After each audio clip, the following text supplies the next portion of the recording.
জাতীয়তাবাদী স্বেচ্ছাসেবক দল সাবেক সাধারণ সম্পাদক,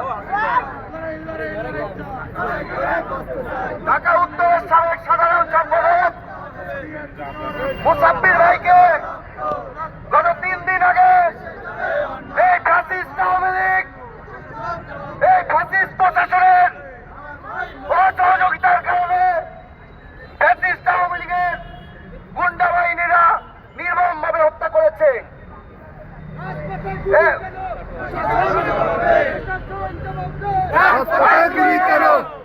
সারা বাংলাদেশের নয়, আজকে খুলনা মহানগর স্বেচ্ছাসেবক দলের যে বিক্ষোভ মিছিল, সেই বিক্ষোভ মিছিলে আজকে উপস্থিত আছেন খুলনা মহানগর স্বেচ্ছাসেবক দলের সম্মানিত আহ্বায়ক। এই পর্যায়ে বক্তব্য রাখবেন খুলনা মহানগর স্বেচ্ছাসেবক দলের আহ্বায়ক মিরাজুর রহমান মিরাজ।